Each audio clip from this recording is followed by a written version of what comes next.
Simulan natin sa pinakamababang presyo, mga sasakyan na mas malaki, may kumpletong features, may magandang performance at maraming mga safety features. Sa video na ito itatalakayin natin ang ilan sa mga sasakyan na nasa Pilipinas na may 7 to 10 seater ang capacity na dapat mong bilhin kung naghahanap ka ng mas malakihang pampamilyang sasakyan. Alamin natin ang kabuang detalye at nilalaman kasama ng mga presyo nito. Pero bago yun, syempre kung bago ka pa lamang po dito sa akin channel, baka naman kaibigan po mag-click sa subscribe button pati na ang notification bell para naman ma-update lagi sa mga video na gagawin ko pa. Alright, simulan na natin to!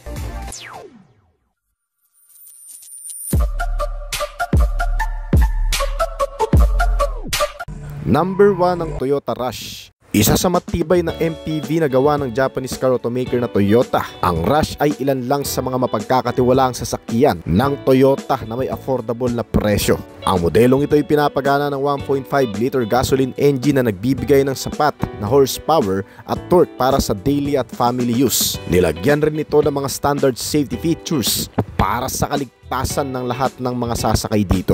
At ang malaking tanong kung bakit napaka-worth it ng modelong ito ay dahil sa magandang entry level para sa 7-seater na may bagong model. Medyo kaya lang ang presyo kaysa sa mga premium car at ang modelong ito ay para sa mga pamilya na gusto ng bagong unit na medyo mas mura at hindi kailangan ng sobrang laki.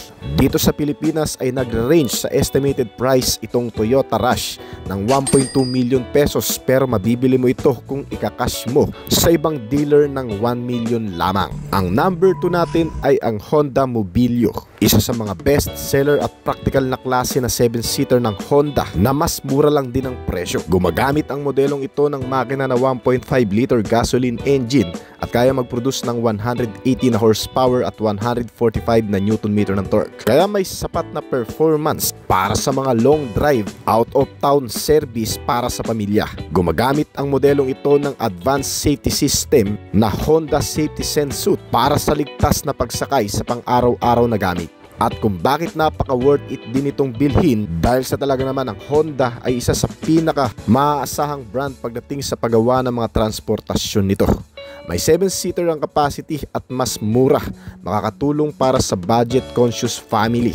Ang modelong ito ay para sa pamilya na gusto ng bagong 7-seater na hindi ganun kamahal, may sapat na features at mas maluwag na space. Nag-range ang kabuang presyo nito mula 1 million hanggang 1.2 million pesos. Number 3 ang Suzuki Ertiga. Isa sa pinakamatipid na transportasyon dito sa Pilipinas ay nanggagaling sa Suzuki brand. Nakalimitang gumagawa ng mga fuel-efficient car gaya nitong Suzuki Ertiga. Isang napaka-praktikal na 7-seater na talaga namang ipinagmamalaki ng brand mula pa man noon. Hindi lang sa napakamura nitong presyo, kundi sa tulong nito sa pagtitipid ng bawat pamilyang Pilipino na gumagamit sa modelong ito. Ang Suzuki Ertiga ay pinapagana ng 1.5 liter engine na may mas modern interior features ngayon na mas angkop para sa mga family trips, adventure, travel at service na nagbibigay ng comfort at convenient. Gumagamit ito ng mga standard features gaya ng mga airbag, seat belt, anti-lock braking system, brake assist at brake force para sa mainam na pagpipreno, lalong-lalo na sa mga emergency braking. At kung bakit worth it ang modelong ito?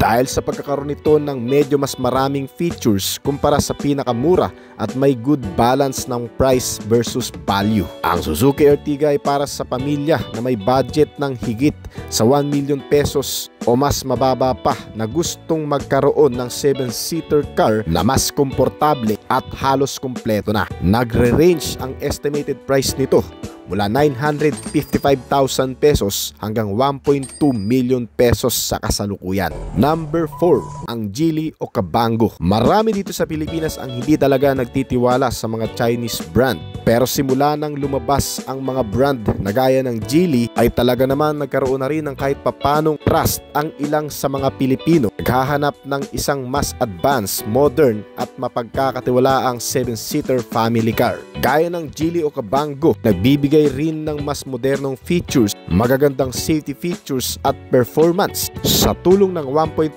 liter gasoline engine ito na may turbo at may mild hybrid na hindi lamang napapalakas ang performance kundi nagbibigay rin ng katipiran sa fuel consumption. Ang Geely Okavango ay isa sa mga nabanggit na pinakamatipid na 7-seater MPV car sa Pilipinas ngayon na may magandang quality. Bagamat China brand ang Geely ay pinatunayan pa rin nito ang pagiging reliable car brand. Ngayong panahong marami ng mga car brand manufacturer ang dumadagsa sa merkado. At kung bakit worth it itong Geely Okavango ay dahil sa mga katangian nito na hindi mo maikukumpara sa ilang mga brand competitor nito. Madali na ring hanapan ng pyesa sa aftermarket at medyo afford din ang presyo. Para ito sa mga pamilya na gusto ng next level na 7-seater na hindi man pinakamura pero may dagdag na features at comfort. Para sa mga taong madalas mag-road trip na gusto ng mas spacious third row at mas maraming gamit. Nagre-range ang estimated price nito ngayon mula 1.2 million pesos hanggang 1.4 million pesos. Number 5, ang Mitsubishi Xpander. Isa sa mga tumatak na nameplate ng Mitsubishi brand sa Pilipinas ay itong Xpander. Kasunod ng pagkawala o pag-phase out ng isa sa pinaka-practical na 8-seater car ng Mitsubishi brand ang Adventure, ang Xpander ay biglang naging matunog bilang mas modernong MPV ay pinalit sa Adventure model. Itong Mitsubishi Xpander ay para sa mga pamilyang Pilipino na naghahanap ng may pangalan at mas mapagkakatiwalaang sasakyan na mas mabilis hanapan ng pyesa at medyo affordable na 7-seater. Pinapagana itong Xpander ng 1.5 liter gasoline engine at kayang umabot sa bilis na 165 to 170 km per hour. Ang modelong ito ngayon sa bagong version na kalalabas lang ngayong taon ay nilagyan ng mas modernong gamit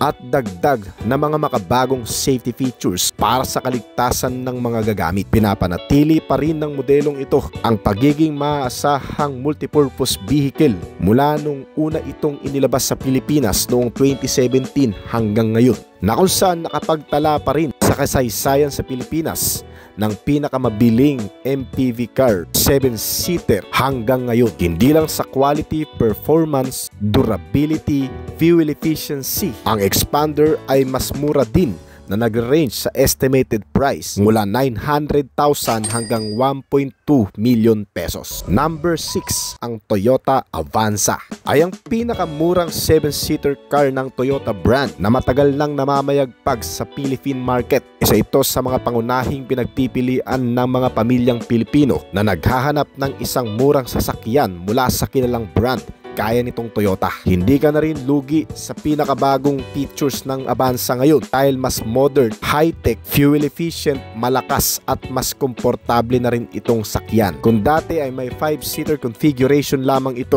ngayon ay ginawa na talagang 7-seater car model dahil mas hinahanap pa rin ng marami ang mas maluwag at mas maraming upuan sa loob bukod sa mura at matibay. Ang Avanza ay isa sa mga pangunahing ino-offer ng brand para sa mga pamilya na naghahanap ng mas murang 7-seater bilang panimula. Pwede rin sa hakutan, kargahan o ano paman. Yung iba, ginagamit ito sa negosyo o grab. Bukod sa madaling dalhin, isingit at hanapan ng parking, ito ay sulit din dahil kahit papano ay mas mababa lang din ang maintenance cost nito. Pinapagana itong Toyota Avanza ng 1.3 at 1.5 liter gasoline engine depende sa variant na bibilihin mo. At may fuel consumption rate mula 18 to 20 km per liter. Umaabot ang presyo nito sa kasalukuyan mula 900,000 hanggang 1.1 million pesos sa Pilipinas ngayon. Number 7, ang Honda BRV. Isa sa mga bagong multipurpose vehicle ng Honda na isa rin sa pinaka-fuel efficient car na 7-seater. Ang modelong ito ay may sinabi rin pagdating sa forma, performance, sa mura nitong presyo. Ang Honda BRV ay gumagamit rin ng 1.5 liter gasoline engine at kumukonsumo mula 20 to 22 km per liter. Modern at advanced tech features mula exterior hanggang sa interior ang ilan sa mga pangunahing ipinagmamalaki nito. Dala rin nito ang quality gaya ng pagiging matibay at maaasahang transportasyon na ginawa ng Honda para sa mga pamilyang Pilipino na nagre-range ang kasalukuyang presyo nito mula 1.1 million hanggang 1.3 million pesos sa bansa ngayon. Number 8, ang Toyota Veloz. Ang Vilos ay mula sa lahi ng Avanza na ginawang mas upgraded at mas moderno. Mas advanced ang features at mas kumpleto, pero nananatili pa rin gumagamit ng 1.5 liter gasoline engine. Mula sa loob at labas ay makikita mo na ang pagiging mas advanced nito kumpara sa Avanza, pero pareho lang ng hugis, sukat ang body configuration nito. May seating capacity rin itong Vilos at mas maraming safety features, kaya kung naghahanap ka ng mas advanced kumpara sa Avanza, itong Vilos ang pangalawa sa i-offer sa iyo ng brand. Bagamat bago pa lamang din sa merkado itong modelo, mula nang pumasok ito noong 2020 ay marami na kaagad itong napatunayan, di lang sa pagiging maaasahan kundi pati sa comfort at convenience na ibinibigay nito sa mga pasaherong sumasakay dito. Ang Toyota Vilos ay nagre-range sa presyo mula 1.1 million hanggang 1.2 million pesos sa Pilipinas ngayon. Mitsubishi Xpander Cross 2025 model. Ang 2025 Mitsubishi Xpander Cross ay na-refresh sa makabagong style. Bukod pa dyan, nagkaroon din itong MPV ng mga panibagong features sa interior at nadagdagan din ang mga safety features. Itong bagong Cross ay kakalabas lamang sa Pilipinas kasabay ng Xpander. Parehong in-update at dinagdagan ng mga makabagong features. Ilan sa mga pagbabago ng Xpander Cross ay ang front-end design, alloy wheel mags, mga ilaw sa front and rear at ang pagkakaroon nito ngayon ng 360-degree camera view monitor. Isang makabagong camera system na safety features din ng isang sasakyan na kayang kumuha ng isang buong video sa lahat ng direksyon o paligid ng buong sasakyan. Kaya naman sa loob nito, habang ginagamit mo ang 360-degree camera view ay mamomonitor mo ang buong paligid nito. Kung may masasagi, mababangga o yung may mga blind spot kang hindi nakikita sa side mirror, maiiwasan mo sa pamamagitan nito. Salamat sa makabagong update ngayon ng brand na kung saan maging ang MPV cars nito ay nilagyan na ng ganitong features. Bukod pa dyan mga kaibigan, sa interior nitong Mitsubishi Xpander Cross ay bago rin ang mga kulay ng seat cover nito. Naka-leather cover pa rin ang mga upuan nito. May heat guard. Mas malaki na rin ang infotainment system ng Mitsubishi Xpander Cross na may sukat na ngayon na 10-inch. Na may kasama pa rin mga wireless connectivity features gaya ng Apple CarPlay at Android Auto, na kung saan pitong tawang mag-e-enjoy sa lakas at ganda ng presensya sa loob habang ginagamit ang mas maaliwalas at malakas na bagong air conditioning system nito na naka-dual zone climate control system na. At syempre may mga kasama itong USB Type-C and A na charging port system, 12-volt accessories power outlet, mga console pocket, cup and bottle holder para mas lalong maging convenient at komportable. Pagdating sa driver seat, itong Xpander Cross ay nilagyan na rin ng 8-inch LCD display instrument cluster kasama ang magandang multifunctional steering wheel para sa maayos na pagmamaneho at magandang readout ng driver. Nilagyan rin itong bagong Mitsubishi Xpander Cross ng mga bagong safety features gaya ng Active Yaw Control System o AYC. Meron na rin itong Emergency Stop Signal o ESS at mas pinagtibay ang body structure at reinforced body shell para talagang subok at maaasahan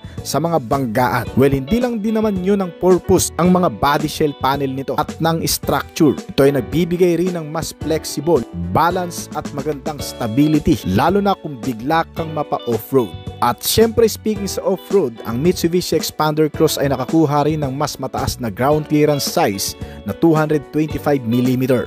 Pero itong Cross ay gumagamit pa rin ng mapagkakatiwalaang makina nito na 1.5 liter natural aspirated engine na naka MIVEC gasoline na kayang gumawa ng 103 horsepower at 141 Nm ng torque at umabot sa bilis na 170 km/h. May fuel tank capacity ito na 45 liters at kumukonsumo lang ng hanggang sa 16 to 22 km/l. Di lang sa mga bago nitong katangian sa external na disenyo at mga features, itong modelo ay mapapakinabangan mo rin pagdating sa katipiran, pang-araw-araw na gamit na siguradong ikaw ay makakasulit. Official na ngayon ibinibenta sa mga merkado at sa dealer branch ng Mitsubishi itong Mitsubishi Xpander Cross na nagkakahalaga sa estimated price mula 1,378,000 pesos hanggang 1,390,000 pesos.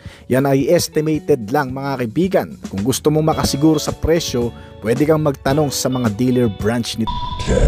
Kilalang Toyota sa matibay at long-lasting na makina. Kaya naman isa sa mga naging popular choice na sasakyan ng brand na isa rin sa pinakamabentang SUV car ay ang Toyota Innova. Ang modelong ito na kahit sobrang tagal nang namamayagpag sa merkado ay patuloy pa rin pinagkakatiwalaan ng marami dahil sa taglay nitong kalidad, practicality, efficiency at mahusay na performance sa araw-araw na biyahe. Pagdating sa makina, itong Innova ay pinapagana ng 2.8-liter diesel engine, 4-cylinder 16-valve dual overhead camshaft. Meron itong fuel supply system na CRDI, fuel injected type, at naka Euro 4 emission norm compliance na rin. At base na rin sa ilang mga nakagamit nito, ay may katipiran kumonsumo itong Innova. Pagdating kasi sa city ride, kaya nitong umubos ng 1 litro sa layo ng 15 to 16 kilometro pag sa city ride. Pero pag sa highway, ito ay kayang umubos ng 1 litro sa loob ng 21.6 kilometro na layo ng takbo. Ganyan katipid ang modelong ito kaya magpahanggang ngayon ay talagang tinatangkilik ng marami, lalo na ng mga naghahanap ng pampamilyang sasakyan. Meron din itong 55 liters na fuel tank capacity at may dalawang klase ng transmission depende sa variant na pipiliin mo. Ang automatic transmission ay may 6-speed variable gear shifting, habang ang manual transmission naman na klase ay may 5-speed gear shifting naman. At ang nagagawang maximum output naman nito ay umaabot ng 168 to 172 horsepower sa kada 3,600 RPM. Habang ang maximum torque naman nito ay umaabot ng 3 Nm sa kada 3,400 revolution per minute. May average top speed itong modelo na umaabot ng 180 km per hour. Ang ilan pang mga features na makikita natin sa external ay ang headlamp na naka-LED type na, kasama ang LED type na daytime running light, maliban sa combination lamp system na naka-bulb type pa. Pagdating naman sa ilan pang mga bagay katulad na lamang ng interior features nito, may 7 hanggang sa 8 upuan sa loob nito na makikita mo kaagad dito. Adjustable at foldable ang seats, may center armrest sa second row seats, mga kasamang headrest na rin. Isa pa, meron na rin itong power door lock at central locking, kasama ang anti-theft alarm system at anti-theft device na nagpapatibay sa seguridad upang hindi basta-bastang magalaw ng kahit na sinong magtatangka. Itong Toyota Innova noong year 2022 ay naglabas din ng iba pang bersyon na tinatawag na Toyota Innova Zenix. Ito ang bagong upgrade na modelo ng Toyota Innova na mild hybrid na rin. Sa susunod na video, ito naman ang tatalakayin natin. Well, ano nga ba ang pinakabuwang presyo nitong Toyota Innova na standard? Ito ay nagkakahalaga mula sa pinakamababa ng 1,261,000 pesos hanggang sa pinakamataas na klase na nagkakahalaga naman ng 1,808,000 pesos.